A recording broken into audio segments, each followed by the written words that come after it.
Francisco. Hoy me acompañan Jorge Armas, Ángel Sáenz, les habla Carlos Ferré, y en la operación técnica nuestro operador Leandro Legal, que siempre nos asiste con mucha eficiencia, gracias a Dios. Hoy vamos a comenzar el programa. ¿Cómo están primero? Bien, ¿cómo los trata este verano que a veces se pone invierno? Estos cambios de temperatura. Bueno, hoy estamos en el programa número 9. Ajá. Qué bien. Ya llevamos 9. Estamos llegando al 10º. Estamos casi en el 10. Ajá. Bueno. Ahora, qué tiempos de estos 9 programas. Cambia. Qué cosas, ¿no? ¿Qué cosas que pasan? Sí. Por ejemplo, hubo elecciones en Estados Unidos y ha ganado el señor Trump. Pararon el enfrentamiento de Venezuela sobre el último minuto. Todos los días hay una novedad. Sí. Digamos, es una historia realmente interesante la nuestra, ¿no? La que nos toca vivir. Nos ha tocado vivir una historia interesante a toda nuestra generación, pero la verdad que sigue una y otra vez. Justamente hablando de las noticias del Papa, ¿no es cierto?, sobre lo que ha pasado en los últimos días, hubo un primer mensaje del Papa hacia los obispos norteamericanos después de del triunfo de Trump en las elecciones norteamericanas. Y a que no saben a qué se dedicó a pregonar el Papa: a batir muros, construir puentes. Él sigue proclamando la idea de abatir los muros y construir los puentes. El otro día me decían, claro, porque ahora cuando esté Trump, si llega a cumplir con las promesas que hizo, va a ser el muro. Y yo decía, bueno, pero el muro ya existe. Porque, no, digo, que yo sepa, a nuestro amigo, el cardenal de Boston, ¿no es cierto?, Sean O'Malley, hace poco lo veíamos en fotos, en videos, cuando haciendo una misa en la frontera, efectivamente, con México, le daba la comunión a los mexicanos atravesando su mano por un rejado, por un muro, ¿no es cierto? O sea que no será un muro de 3.200 kilómetros, pero ya el muro existía. Sí, pero además, acordate que fue con los obispos, que también eran hijos de inmigrantes o venían de la línea de inmigrantes. Es decir, un número muy importante. Algunos de los obispos dicen, yo también fui ilegal, porque si su familia había sido ilegal en esas confusas migraciones que se hacían en Estados Unidos. Es decir, lo que pasa es que esto, como hay fronteras cercanas, entonces no es lo mismo que los chinos, no es lo mismo. Y ya todo esto del muro, no sé, harán un muro. Bueno, pero Jorge, ya el presidente electo ha dicho que los muros no necesariamente tienen que ser de ladrillos. Claro. Entonces parece que está reviendo la... Pero es para hacérselo más barato a los mexicanos. Yo me acuerdo hace no más de 3, 4 años que entre San Fernando, lugar donde yo nací, y San Isidro, había uno de los intendentes de San Isidro que quería hacer un muro en la calle Uruguay. Efectivamente. Que dividía a los dos pueblos. Es decir, parece que el muro es una cosa que se quiere hacer hasta en la ciudad. Bueno, pero está lleno de country que ponen muros, así que... O barrios semicerrados, o sea, con calles clausuradas, con una sola entrada y una sola salida. Bueno, acá cerca hay uno grande. Decía que entonces en este primer mensaje a los católicos de Estados Unidos, después de la elección de Donald Trump, el Papa quiso recordar la vocación histórica de la Iglesia de ese país a favor de la integración de los migrantes, e instó a los fieles a ser portadores de buenas noticias en una sociedad sujeta a desconcertantes cambios y una creciente polarización, así dice el cable, ¿no es cierto? Es interesante porque hay una pastoral hispana muy potente en Estados Unidos. 35 creo que son los obispos de origen hispano dentro de la conferencia episcopal. Y la pastoral hispana ha tenido un rol realmente muy importante porque ha renovado básicamente la Iglesia norteamericana, ¿no es cierto? Nosotros tuvimos la oportunidad acá con Jorge de estar hace 2 años, en una reunión en México con varios integrantes de la conferencia episcopal, y nos decían justamente esto, ¿no? Cómo lo que más me quedó graficado a mí en esa reunión era el obispo de Winnipeg, que contaba, que no es Estados Unidos, sino es Canadá, pero contaba que ellos habían perdido el catolicismo prácticamente, y que resulta que hubo una migración filipina que empezó a hacer sus prácticas, y ellos tienen como patrona a la Virgen de Guadalupe, claro, por la relación que había en aquellos tiempos con México. Y resulta que el 12 de diciembre hacen la procesión con 2 o 3 metros de nieve, y el obispo dice que no te quedó otra alternativa que ponerse al frente de esa movilización, y que eso transformó de nuevo la fe de todo esto. Es decir, un caso similar, esto como extremo, pero esto es un caso similar de lo que sucede en Estados Unidos, en todos lados, y es una renovación, como en su momento fue una renovación los irlandeses, los italianos. La Iglesia siempre estuvo comprometida, eso es una cosa sin duda. Es más, desde la independencia de Estados Unidos, que es donde el voto católico de los que vivían en Maryland incidió especialmente en la independencia de Estados Unidos, y han convivido en esta situación. Ahora aparecen otra situación, pero yo recalcaría una cosa, Carlos, que da la sensación casi explícita que se acabó el siglo XX.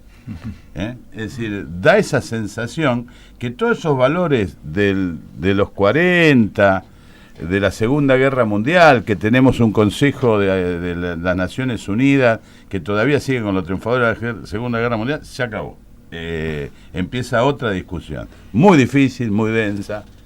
Un parrafito más de este discurso dice: nuestro gran desafío es crear una cultura del encuentro que aliente a cada persona y a cada grupo a compartir la riqueza de sus tradiciones y experiencias, y a abatir muros y construir puentes. La Iglesia en los Estados Unidos, como en otras partes del mundo, está llamada a salir de su comodidad y a convertirse en fermento de comunión. Comunión entre nosotros mismos, con nuestros hermanos cristianos, con todos los que buscan un futuro de esperanza. Es decir, este es el mensaje post elecciones de los Estados Unidos, realmente interesante, ¿no es cierto? Bueno, otra cosa que fue realmente interesante y digna de destacar fue este encuentro en el final, digamos, del año de la misericordia, con los indigentes, con los desposeídos, que se juntaron en Roma a compartir con Francisco, ¿no es cierto? Y claro, ahí decía: la persona humana colocada por Dios en la cumbre de la creación es a menudo descartada. Vuelve a hablar de permanente. Pero Carlos, creo que hay un elemento, vos Ángel, ahí, por ahí lo leíste, que es fundamental, como lo deben haber leído mucho. La visita que realiza el Papa a los 7 sacerdotes que se habían casado en los últimos tiempos, que eran relativamente jóvenes. Entre Lutero, ¿vos qué pensás, Ángel? Porque es un tema... Sí, es un tema que siempre tiene actualidad y da que hablar, ¿no es cierto? Y es una preocupación que siempre está presente. Y puso la misericordia como bandera, es decir, fue, como dice él, acompañarlos. Claro. Pero ese acompañamiento pone nervioso a más de uno, ¿no? Por supuesto, sí, sin duda. Sí. Bueno, y Ángel, ¿qué pasa, qué está pasando mañana en el orden local? Mañana tenemos la ley. La ley, en el orden local nacional. Sí, digamos, ayer tuvo media sanción de senadores la ley de emergencia social que han impulsado los movimientos populares, entre ellos la Confederación de Trabajadores de la Economía Popular, Barrios de Pie, la Corriente Clasista y Combativa, y con el acompañamiento de la CGT. Ahora la ley, con media aprobación, pasa a consideración de la Cámara de Diputados, Pero mañana hay una gran movilización en la Plaza de los Dos Congresos, donde, según me decía justamente ayer Esteban Castro, el secretario general de la CETEP, ellos calculan que van a reunir más de 200.000 trabajadores. Va a desbordar la plaza porque hay unas ganas muy grandes de expresarse y de manifestarse. Lo que es simpático, Ángel, es este tema de los galgos, ¿viste? Que usa el tema de los galgos es como para devaluar cualquier otra discusión, es surrealista.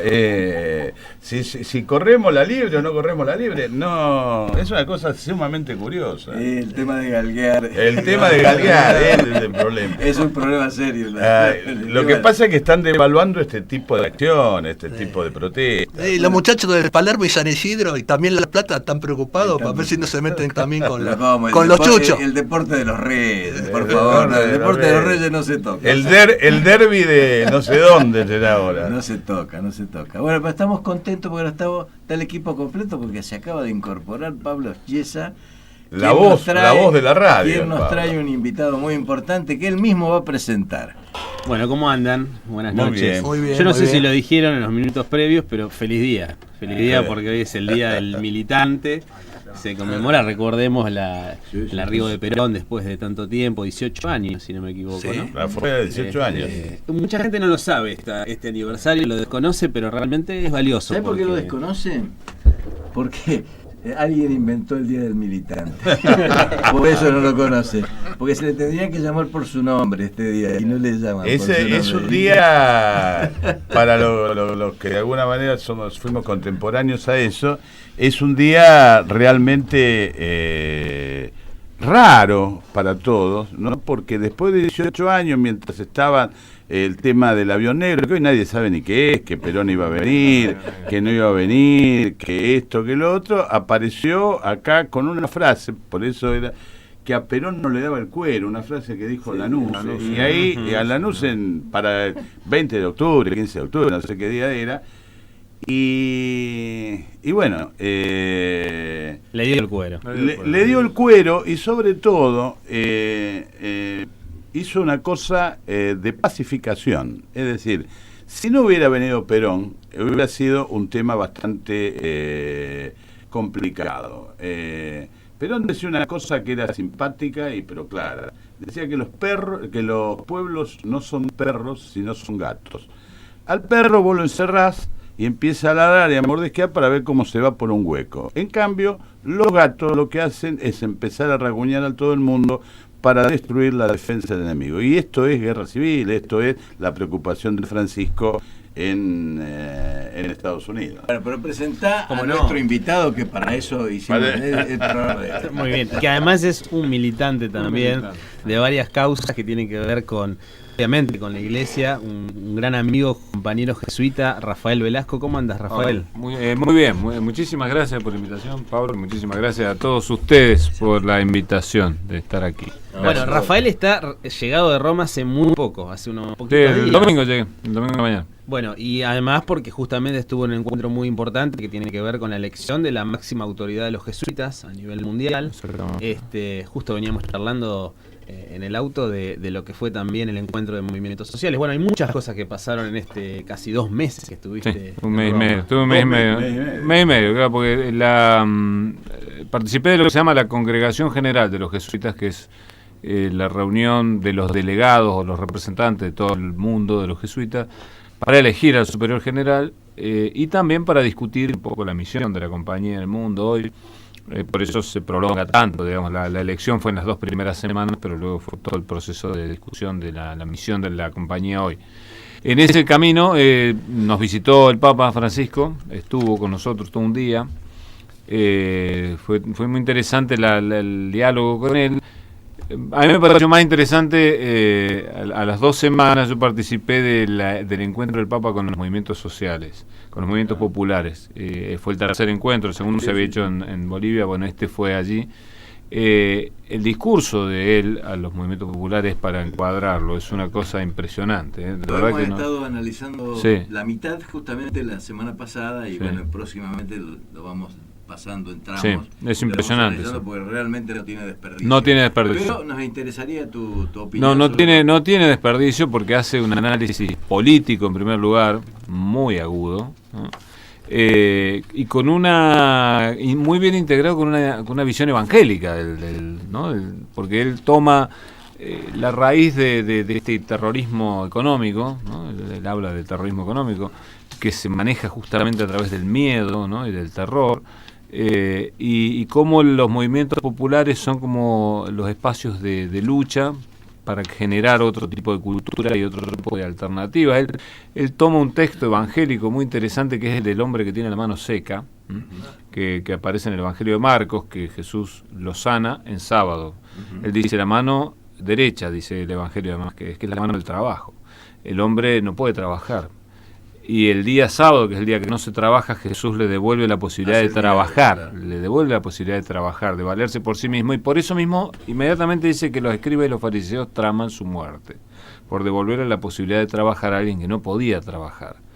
Y dice, los movimientos populares hoy hacen la misión de Jesús, de devolver la posibilidad de trabajar a las personas que el sistema descarta y deja fuera del sistema de trabajo formal, a través de la posibilidad de otro tipo de trabajo que revaloriza a la persona y le devuelve la dignidad del trabajador.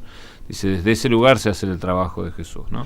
Y que los que trabajan desde ese lugar también tienen la misma suerte que Jesús, ¿no? Finalmente, que se gana la enemistad de los poderosos, la enemistad de los que mandan, la enemistad de los que siembran el terror y los que siembran el miedo, ¿no? Me parece que es para analizarlo muchísimo para políticos, para líderes sociales, para nosotros personas que estamos en el camino religioso, pero vinculado a lo político y a lo social, realmente muy valioso. Sí, ha sido una gran cosa eso. Y también hay una cuestión muy interesante sobre el rol de los movimientos populares y los movimientos sociales, porque a mí me da la sensación que lo que Francisco pudo advertir, analizando la realidad, es que hay una franja de la población mundial, 2.000 millones de habitantes, sí, fácilmente, y ocurre en cada nación también lo mismo, aún en las naciones ricas, hay un tercio de la población que está absolutamente fuera de todo. De todo. Porque algunos piensan que está fuera del consumo. No, está fuera del consumo, por supuesto. Por cierto, está fuera del consumo, pero aparte está fuera de todo. Fuera de la comida, fuera de las posibilidades de progreso, fuera de la educación, fuera del sistema sanitario, fuera de todo. Y inclusive fuera del sistema del Estado. Sí, es decir, absolutamente. El hecho de que voten, o los dejen votar, tampoco es una garantía, digamos, para que puedan realmente participar en serio. Sí. Porque su participación lo que pareciera ser, que además es una oportunidad histórica a partir de las distintas lecturas del Papa Francisco, pero además de la Iglesia en general, el Papa es un emergente de esa gran discusión que terminó en 1965, que fue el Concilio Vaticano II. Concilio Vaticano II, donde con claridad empezaron a surgir ideas de un profundo cambio civilizatorio. Es decir, da la sensación cada vez más clara, gran experiencia de la Iglesia, de que la nueva civilización se va forjando desde estos lugares que son las periferias, los lugares emergentes. Sí, a veces dicen la frontera. Yo creo que el Concilio Vaticano II ha sido un episodio para la Iglesia, pero yo me atrevería a decir más para la Iglesia europea. El Concilio Vaticano II para nosotros ha sido Medellín, 1968. Luego Puebla, y Aparecida es como una cristalización de aquello, ¿no? Pasado por el también de los años y de mucho zarandeo histórico, y creo que desde ahí es donde uno puede entender el mensaje del Papa, ¿no? Y también esta voluntad de trabajo con los movimientos populares del mundo, porque era el encuentro era con movimientos populares de todos lados, que en el fondo uno dice, me preguntaba hoy un periodista inglés, Austen Iverich, que escribió un libro sobre el Papa Francisco que se llama El Gran Reformador, se llama. Yo participé en ese libro, estoy reporteado en ese libro. Y me decía, ¿qué está haciendo? Y está haciendo peronismo mundial, digamos, ¿no? En el fondo organizando y los sectores que quedan fuera del sistema, ¿no? Organizándolos, liderando una organización mundial de sectores populares que han quedado excluidos del sistema formal de trabajo y de otros sistemas, ¿no? Del sistema de reparto del Estado y de la toma de decisiones, ¿no? Me parece que en ese sentido está trabajando Francisco, ya no solo a nivel latinoamericano, pero con esta impronta, como usted bien decía, es decir, el Concilio Vaticano abre en la Iglesia una serie de ventanas y es recibido en Latinoamérica en Medellín, ¿no? Con esta impronta de una teología que se hace desde abajo y no desde arriba, ¿no? Una teología que se hace desde la praxis y que desde la praxis se comprende qué hablamos cuando hablamos de Dios, qué decimos cuando hablamos de Jesús, ¿no? Entonces esa praxis como que se cristaliza para nosotros en el documento de Aparecida, y el Papa un poco es lo que está haciendo a nivel mundial cuando habla de política, cuando habla de problemas sociales y cuando habla del Evangelio, ¿no? Es ahí en Medellín donde Pablo VI, creo, si no me equivoco, lanza el desafío a los latinoamericanos de producir la civilización del amor. Exactamente, que en Pache, en ese momento aparece Pacem in Terris, que es una encíclica revolucionaria para un papa, la verdad. Pablo VI, un papa que ha quedado siempre medio a la vereda, perdón, Popular en Progreso. Popular en Progreso, le han dejado medio a la vereda al pobre hombre, pero en realidad ha sido un gran papa, ¿no? Bergoglio, de hecho, lo ha beatificado y yo creo que lo va a canonizar, porque le tocó un momento muy complejo en la Iglesia, y él justamente participa en la apertura de Medellín, ¿no? Y Medellín ha significado un modo distinto de reflexión teológica en la Iglesia y de acción de la Iglesia, ¿no? Que ha sido contestada dentro de la misma Iglesia por los sectores más reaccionarios y más conservadores, y que ha tenido mártires, ¿no? Que ha habido innumerable cantidad de mártires que han, por este modo de vivir la fe comprometida con los procesos sociales, políticos, con la realidad de los sectores más desfavorecidos, los pobres, han enseñado a la Iglesia, ¿no? Conversábamos también que el Papa sea latinoamericano, ¿no? Y que además el general de los jesuitas sea latinoamericano, de algún modo muestra que la Iglesia de Latinoamérica algo tiene para decir a la Iglesia en el mundo, ¿no? Si ya no hay un Papa europeo. Era el continente de la esperanza. Era el continente de la esperanza. Y además, se hizo cierto.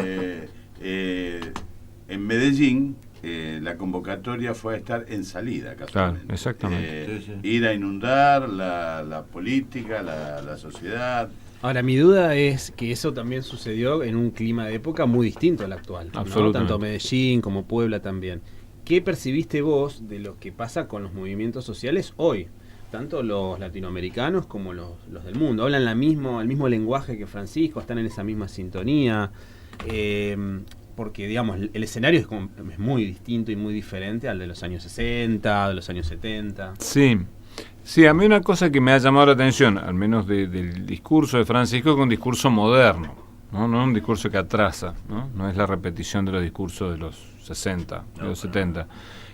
Hay lectura política detrás, ¿no? Hay no se los cita, no hay pie de página, pero hay lectura política detrás, de políticos de ahora, ¿no?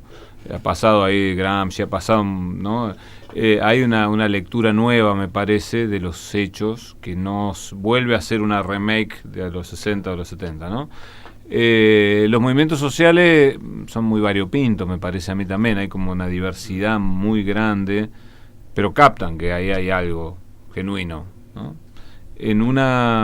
Me parece en un tiempo de memoria, Pedro Casaldari que decía postmilitante, ¿no? Donde la militancia está empezando en Latinoamérica de vuelta a surgir, ¿no? En los últimos 10 años, ¿no? 12 años, pero donde hay todavía una fuerza muy grande de adormecimiento y de atemorización, ¿no? Esto que Francisco decía en su discurso a las organizaciones sociales: el sistema se impone por el miedo, entonces uno no se mete, o por el soborno, ¿no? Le hablaba a las organizaciones sociales y le decía: no se dejen encorsetar, que utilizaba este término que los europeos decían: ¿qué es eso encorsetar? Y digo, mire, es un término muy argentino, y que como vos les explicaba, los tipos más o menos entendían, pero en el fondo, ¿qué te dicen? Bueno, yo te doy los planes, yo te ayudo, te voy a ayudar para construir las viviendas estas, te voy a ayudar para que en el barrio llegue el agua, te voy a ayudar para que estos planes salgan adelante, pero vos no jodas con la política económica, no te metas con las grandes decisiones, ¿no? Estructural. Eso es el problema tuyo. Claro, exactamente. Primero te apaleo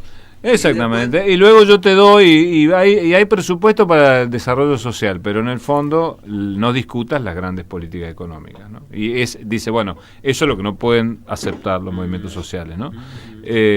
Interesante porque es un paso más allá, que incluso uno siente a veces como que el Papa va bastante más adelante de los mismos movimientos sociales, de la misma Iglesia Católica, absolutamente, del liderazgo de la Iglesia Católica, que el hombre mira para atrás y ve que hay poca gente que lo sigue. Me parece a mí, ¿no? Bueno, es la impresión que yo tengo, el lamentablemente. Chapulín Colorado. Sí. Era bastante previsible, Sí. Por otro lado, ¿no es cierto? Pero bueno, de alguna manera siempre pasa eso. Sí. Con los liderazgos y con los hombres que están en la vanguardia siempre pasa eso. Sí, ¿verdad? Usted sabe, padre, que uno de los temas que nosotros hacemos siempre en nuestro programa es la mitad del programa más o menos.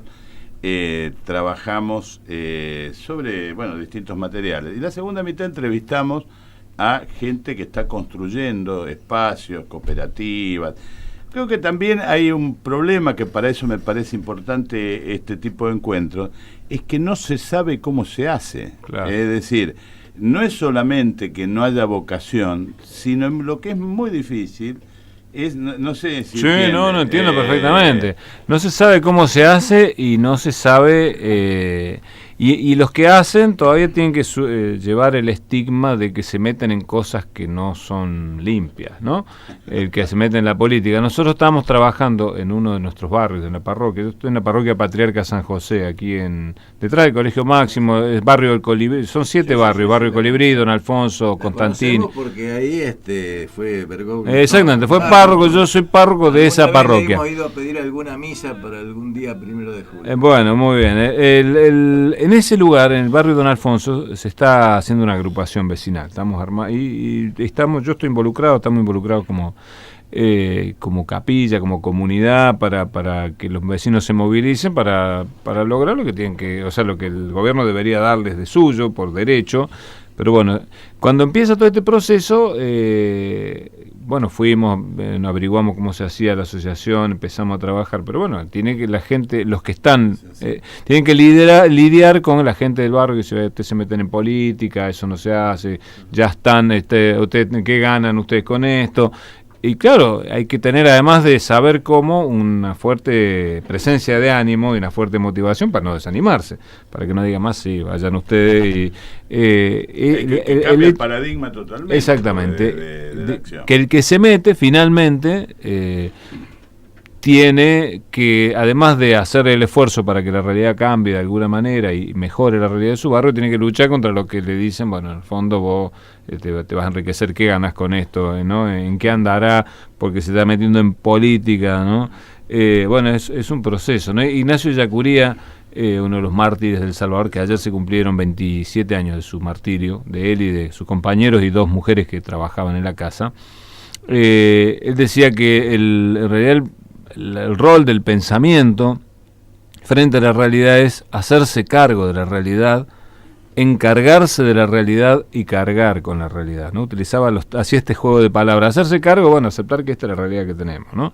Encarnarse en esa realidad, uno no puede tratar de transformar la realidad desde fuera, tiene que hacerse uno en el barrio, en la realidad que le toca, pero hacerse uno no es decir, esto es lo que hay, sino que implica encargarse, y encargarse es tratar de que la realidad dé lo mejor que puede dar de sí, ¿no? Es decir, empujar la realidad para que dé lo mejor de sí. Lo que está haciendo esta gente es armar una organización para que la realidad dé lo mejor que pueda dar.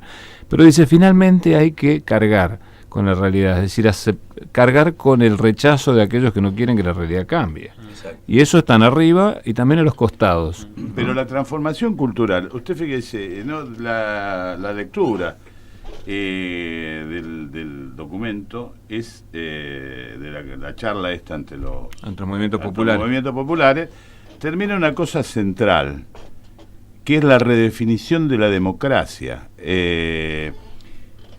Yo estudié ciencia política, ¿sí? Y entonces grandes y notorios politólogos argentinos, que eran nuestros profesores en El Salvador precisamente, hablaban de que la política era mediación.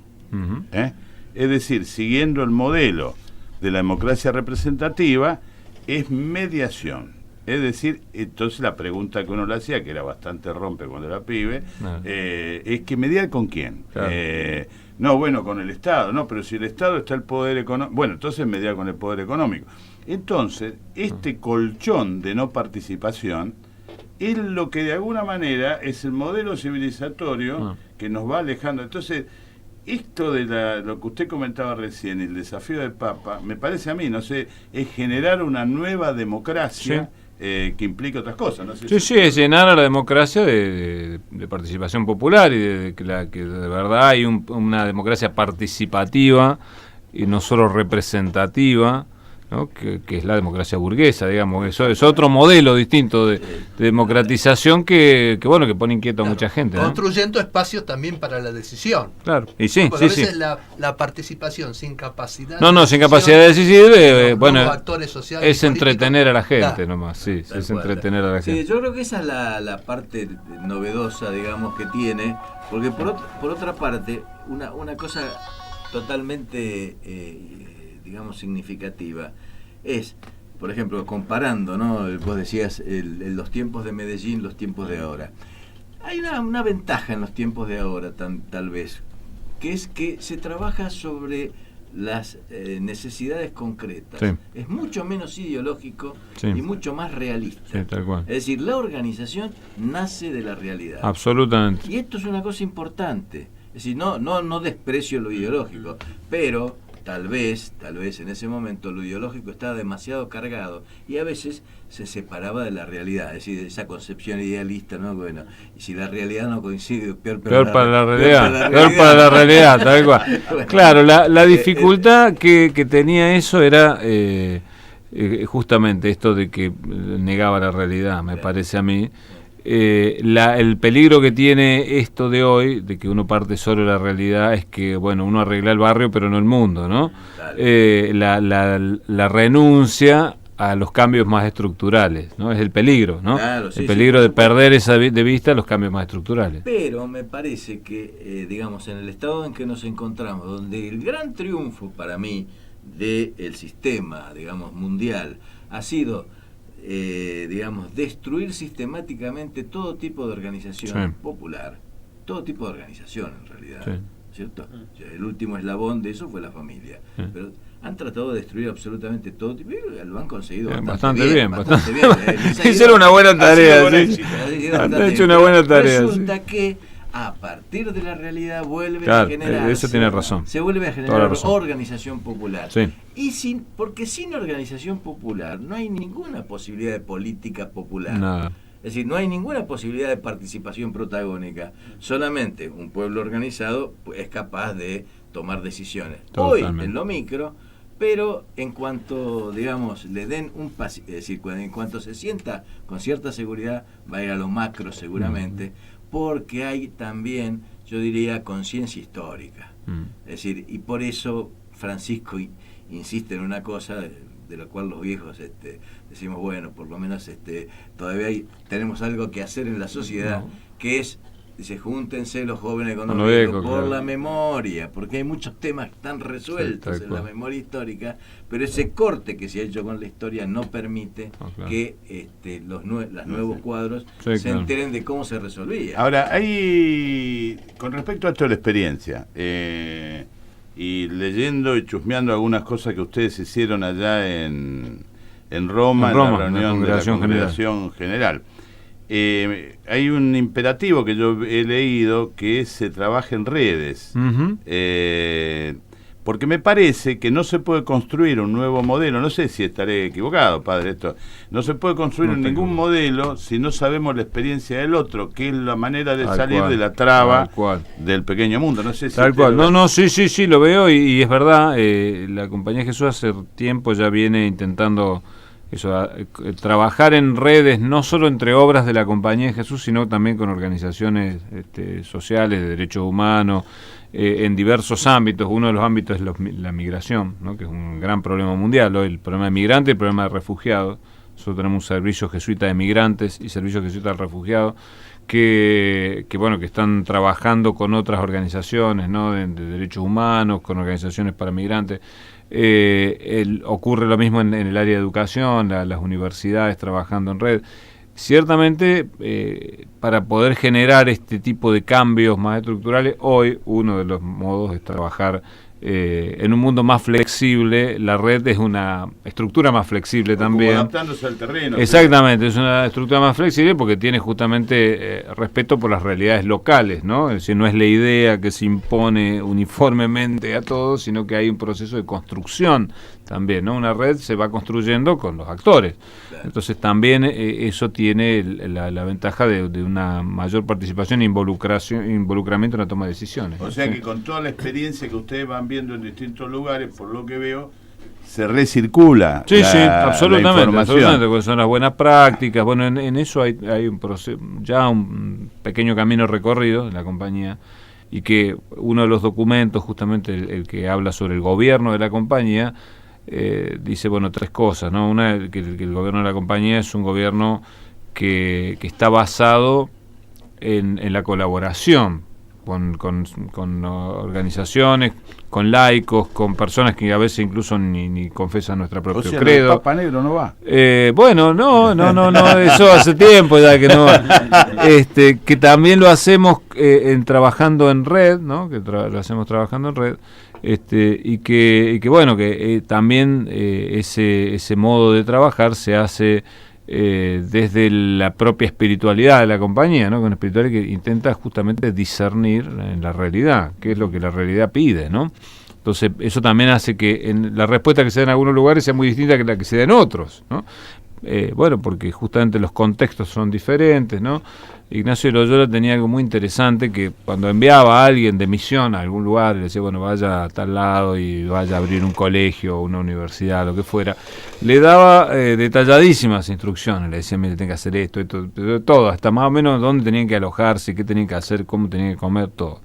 Pero le decía al final, bueno, cuando usted llegue allá, usted vea, ¿no? Si estas instrucciones le sirven, las usa, si no, no las usa, ¿no? De acuerdo a los tiempos, lugares y personas, decía, ¿no? Como diciendo, confiando en la persona que enviaba, que si esto no le sirve, tírelo y haga lo que a usted le parece, ¿no? Bueno, en el fondo esto es algo de la compañía de Jesús, es verdad. A ver, ya aprovechemos que la dejó picándose, Ignacio. Sí, señor. Yo te quiero llevar ahora a volvamos al barrio, salgamos de Roma, ya tomamos el avión, bajamos la volvimos acá, llegamos acá. ¿Qué estrategias te estás dando vos desde la escuela Patriarca San José, las capillas, el trabajo cotidiano en el barrio, con la gente que estás vinculada, vos y el equipo de trabajo y de gente de fieles que están colaborando? Porque acá hemos hablado de este tema también, que los diagnósticos están recontraescritos, ya hemos hablado 20 millones de veces de los diagnósticos, bueno, hay que ir a lo que tal cual, en la realidad. ¿Cómo lograr cautivar, cómo lograr volver a enamorar, cómo acercar a la gente? ¿Qué estrategias te das vos después de tanta experiencia vivida y de momentos buenos, malos? Sí. A ver, yo personalmente he conocido los barrios en los años 80, los conocí luego en los 90 y ahora, ¿no? He tenido como diversas etapas. Al llegar, una de las cosas que yo he visto y es una convicción que me acompaña, es que la intuición que hubo desde el principio en el trabajo de los barrios, de que el modo de trabajar por la justicia, nosotros los jesuitas decimos que trabajamos en servicio de la fe, unido a la promoción de la justicia, es la educación. Y entonces, en ese sentido, yo justamente por eso al llegar como párroco quise también ser representante legal del colegio, el colegio parroquial, para trabajar desde la parroquia en la comunidad. Y nuestro colegio, bueno, comparte la misión de educar con otros colegios públicos de la zona. ¿Qué podíamos hacer para que los niños puedan no desertar del sistema educativo? Ahí comenzamos a trabajar un sistema de redes de trabajo en el barrio con organizaciones barriales. En este momento, ¿eso qué significa? Tenemos 4 centros de asistencia donde con maestras del colegio y jóvenes que son del voluntariado de la parroquia damos apoyo escolar, damos de comer, damos asistencia psicológica gratuita en 2 de esos centros. Hay un médico que trabaja gratuitamente y un abogado que da asistencia jurídica gratuita, ¿no? En estos 3 centros donde trabajamos con familias del barrio y organizaciones barriales y nosotros, ¿no? Jóvenes del mismo barrio, del liderazgo barrial, formados en el barrio para liderar en el barrio, trabajando, ya digo, en estos 3 centros, además formando jóvenes en nuestras capillas a través del movimiento eucarístico juvenil y de otras organizaciones, como unos 200 jóvenes. que misionan el barrio, es decir, que 3 o 4 veces al año visitamos casa por casa con los jóvenes, anunciando la palabra, ¿no? El colegio como un espacio no solo para que los chicos se eduquen, sino también un espacio donde se pueda generar otro tipo de cultura de vida, donde no hay espacios en el barrio. Nosotros armamos una escuela de fútbol en el colegio que funciona los sábados, gratuita, una escuela de hockey para las niñas, ajedrez, música y apoyo escolar, ¿no? En el colegio. Todo eso todos los sábados, con profesores que trabajan allí, con gente, con voluntarios que también colaboran. El colegio como un espacio también para que la comunidad pueda acercarse a través de eventos comunitarios que unen colegio y parroquia, ¿no? Las fiestas patronales, el espacio donde haya un lugar donde se genere otra comunidad en el barrio. De rock, no, Algunos hicimos en alguna época que podríamos hablar en otro momento, pero no ahora. Cursos para la comunidad, ¿no? Un curso gratuito de informática. Es decir, desde ese lugar la parroquia es como generando espacios de vida, no solo en los límites de la parroquia, sino en el barrio, trabajando en el barrio. Y esto vinculado también a la acción política, ¿no? De participar en la elaboración de esta agrupación vecinal en una de las zonas más desfavorecidas de la parroquia, que es Barrio Don Alfonso, el ser sede de el Ellas Hacen en una de en la sede parroquial, poner el lugar para hacer los envíos, los fines, trabajar que cada una de nuestras comunidades sea lugar para hacer el presupuesto participativo, que las reuniones de presupuesto participativo se hacen en nuestra capilla. Bueno, implica un modo de trabajar la fe y la justicia desde la promoción de la educación, pero también desde la organización social, ¿no? Desde la comunidad. Es decir, y desde la misma comunidad. No está la idea esa que la Iglesia Católica sale a afiliar. No, para nada. Trabajamos desde la comunidad y si la gente viene. Si no viene, no es nuestro interés sumar adeptos, que se suman, porque la gente ve que la iglesia está cerca, digamos, claro, ve que está ahí. Y no es que viene gente de fuera a ayudarnos, es decir, esto se hace con los jóvenes del barrio, con los catequistas del barrio, con las maestras de la escuela del barrio, con personas que trabajan en la comunidad, para la comunidad. No son visitantes comprometidos. No, claro, no. Son, digo, con todo el respeto además de la gente que viene y que dedica tiempo para decir, bueno, hacemos una misión. No, los líderes barriales son jóvenes de sexto año del Colegio Patriarca San José, del colegio. Son chicos que han participado del movimiento eucarístico juvenil de las capillas y que ahora están trabajando como líderes del voluntariado para trabajar con la gente. Digamos, desde ese lugar yo pienso y tratamos de vivir la fe y la justicia desde la realidad, ¿no? Hay jóvenes dispuestos a hacer lío. Pero un montón de jóvenes que la verdad que hacen un trabajo extraordinario, que yo la verdad que cada que puedo elogio ese trabajo porque son chicos del barrio que están en otra cosa, ¿no? Me viene a la memoria algo que leí de usted, padre, que hacía referencia a la importancia de desclerizar la cultura de la iglesia. Sí, totalmente, sí. Está en ese camino.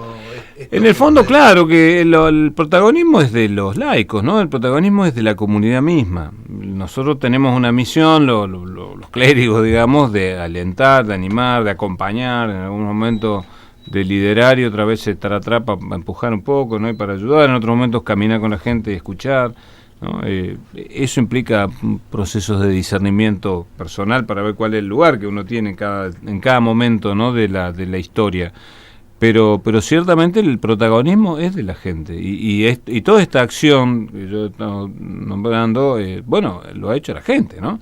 Es decir, yo por ahí he puesto la idea, he logrado juntar unos con otros y decir, bueno, a ver, hay una parte. No hay tampoco. No hay demasiado cura que trabajen todos los días. O sea, yo estoy tiempo completo en la parroquia. Hay otros sacerdotes que me ayudan y que colaboran los fines de semana en las comunidades. Y hay estudiantes jesuitas, hermanos jesuitas, seminaristas, que están trabajando también. Pero en el fondo los que llevan adelante esto son la gente, los jóvenes, los adultos.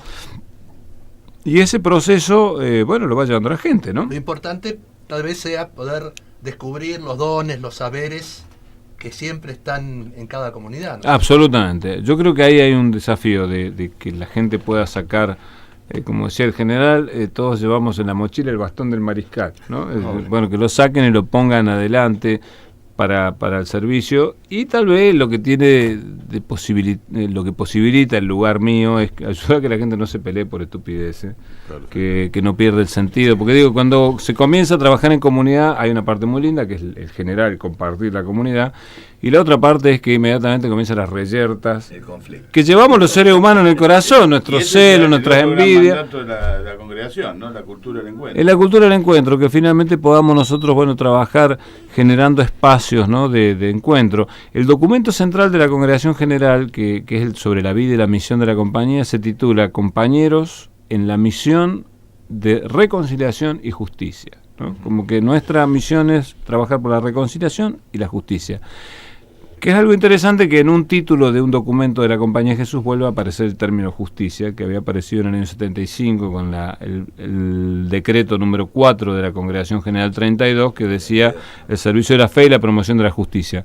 Eso hoy se dice reconciliación y justicia, pero nuevamente la compañía dice, nuestro compromiso es con la justicia social, desde la reconciliación, cercano a los pobres, ¿no?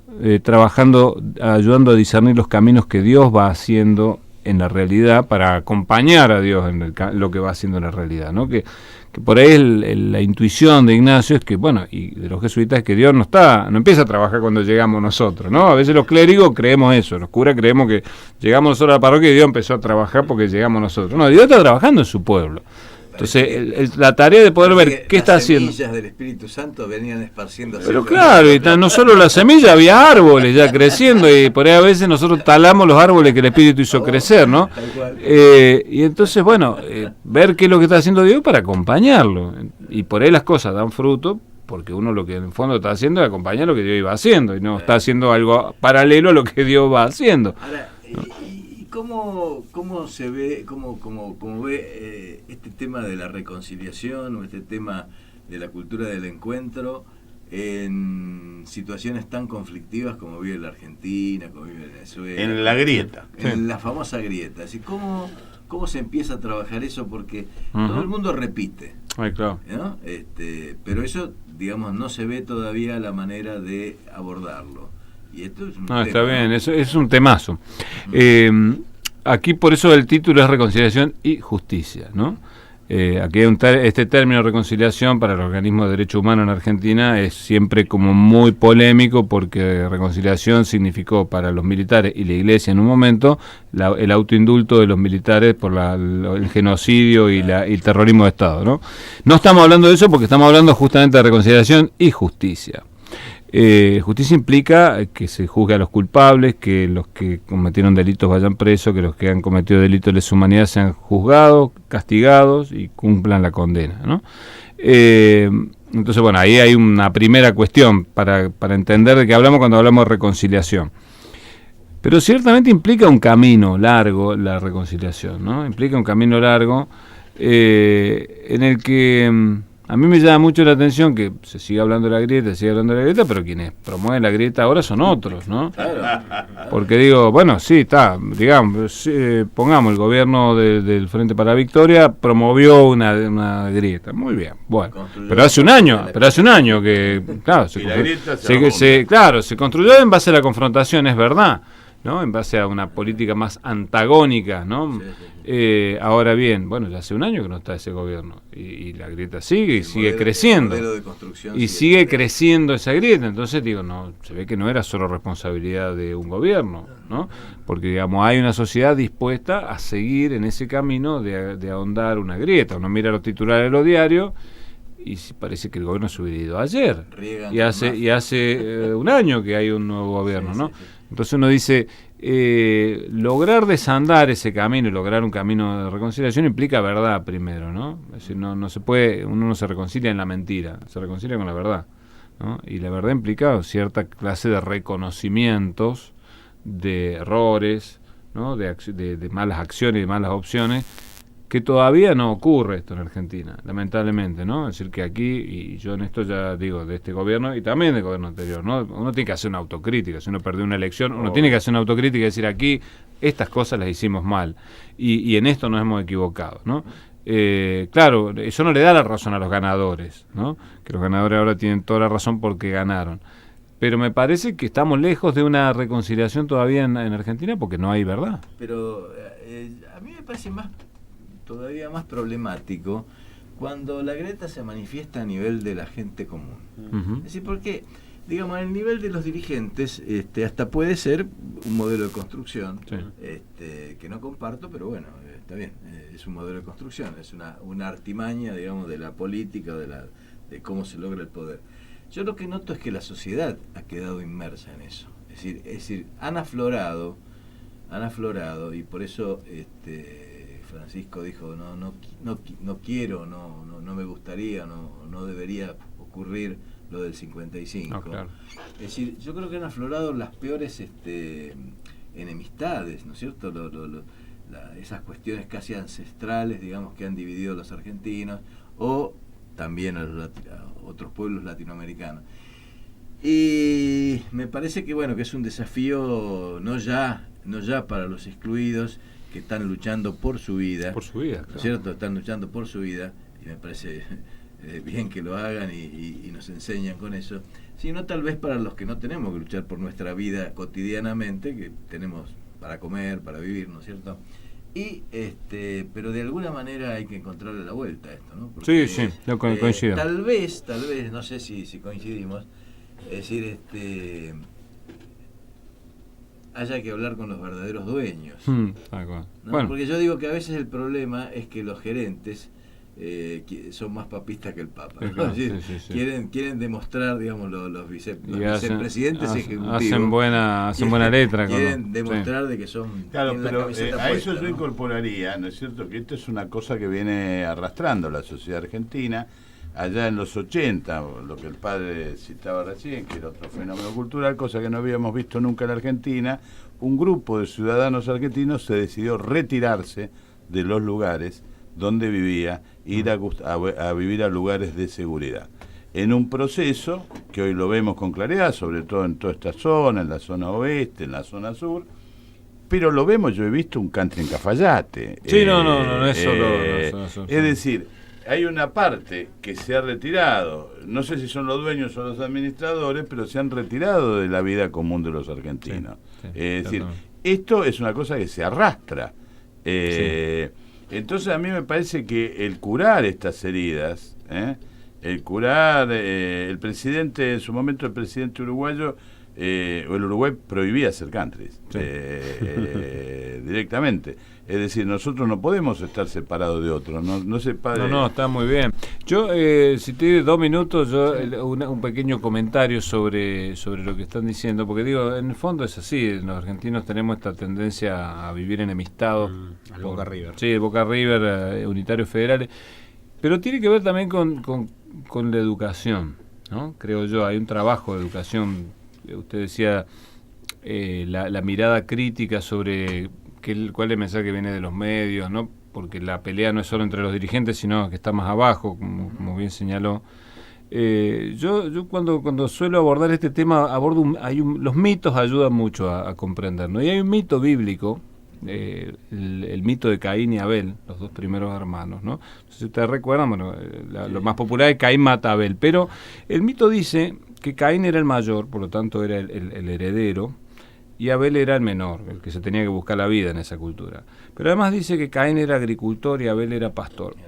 Los agricultores eran la cultura central, eran los que habían logrado hacer las ciudades porque habían logrado dominar la tierra. Los pastores eran personajes que estaban siempre en los márgenes, mal vistos, como ladrones, como tramposos. Entonces el mito empieza diciendo, al principio existía la diversidad, ¿no? Y esta diversidad es de la cultura incluida y los que estaban en el margen. ¿De dónde empieza la violencia?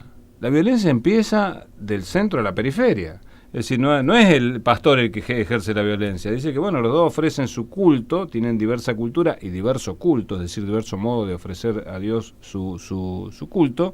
¿Y qué ocurre? Ocurre que, Dios mira al más débil, ¿no? Mira con compasión al más débil, pero es el más fuerte el que toma violencia contra el más débil y lo asesina, ¿no? Es decir, el centro contra la periferia, la cultura dominante es la que finalmente agrede al que después acusa de negro, de villero, de que escucha no sé qué, pero que la violencia viene del centro hacia la periferia. el texto es interesante porque dice, bueno, Dios le pregunta a Caín sabiendo que había muerto su hermano, pero le dice, ¿dónde está tu hermano? ¿No? Hay un filósofo, Levinas, Emmanuel Levinas, que dice, la pregunta esa que le hace Dios a Caín, no es una pregunta retórica, muestra cómo nos concibe Dios a nosotros, ¿no? Como seres que somos responsables, que debemos dar una respuesta por el otro, que tenemos un respondum dare, de ahí viene la palabra responsabilidad. Y la respuesta de Caín dice, revela lo que los seres humanos pensamos nosotros mismos. A mí qué me importa, yo no soy el guardián de mi hermano, ¿qué me preguntás a mí? ¿No? En el fondo, cómo un determinado grupo social se concibe a sí mismo, ¿no? No es un problema mío, el tipo está en la periferia. Incluso utiliza la ironía de decir, yo no soy el guardián de mi hermano, el guardián es el pastor de mi hermano, burlándose del oficio de su hermano, ¿no? El pastor es él. Termina el mito diciendo que, bueno, Caín es echado, pero hay un versículo más que dice que cuando lo echan, Caín se va lejos y se casa, tiene un hijo y funda una ciudad. Y a los dos les pone el mismo nombre. Al hijo le pone Enoc y a la ciudad le pone Enoc. Si uno mira la raíz de la palabra Enoc en hebreo, Hanuk es educación. Al hijo le pone educación y a la ciudad le pone educación, ¿no? Pareciera como que Caín con el tiempo comprende que el remedio a la violencia es la educación, ¿no? Que el modo de encontrar al otro como un hermano y no como un enemigo es la educación, ¿no? Y entonces digo, aquí volvemos otra vez al comienzo, es decir, esta grieta que hay como sociedad tiene que ver también con una capacidad de una educación que sea capaz de hacer que las personas nos veamos como hermanos y no como enemigos. Pero la educación, usted no habla del sistema educativo solamente. No, bueno, estoy hablando de la educación en general. La educación tiene que ver con la familia, tiene que ver también con el sistema educativo, claro que sí, con el sistema educativo que genera la capacidad de que los chicos, los jóvenes piensen y sean críticos ante los mensajes que les vienen de los medios que le dicen que el culpable acá es el pobre, el negro villero que te está afanando a vos o el inmigrante. Bueno, ese mensaje que baja de los medios y de la mayor parte de los medios concentrados tiene que ser criticado y eso tiene el sistema educativo una responsabilidad enorme. Por eso tal vez para vencer a Caín haya que educar a Caín, ¿no? Y haya que hacer un proceso educativo distinto. Y también para construir nuevos mensajes se necesitan medios alternativos. Claro. Y yo quiero decir que si quieren seguir escuchando a este cura cordobés, hincha de Belgrano de Córdoba, que está acá en San Miguel Oeste, que dedica su vida y su militancia desde la iglesia, lo pueden hacer los días domingo en una radio los días lunes, en una radio amiga. Haga el chivo, FM, por favor. Voy a hacer el chivo. Nosotros tenemos un programa que se llama Cero a la Izquierda. Los lunes de 6:30 a 7:30 en FM Géneros 96.9, es una radio del barrio El Colibrí, de nuestro barrio, de 96.9, Cero a la Izquierda, es Cero a la Izquierda por un tema del grupo No Te Va a Gustar, que se llama La Izquierda del Cero. Ahí estamos, somos tres, el profesor, la seño y el licenciado que hacemos este programa. Muchas gracias por la invitación. Muchísimas gracias por estar acá. Muchísimas gracias. Bueno, gracias Rafael y nos vemos y nos escuchamos en realidad el próximo jueves a las 20 horas en Generación Francisco por FM Plus. Soy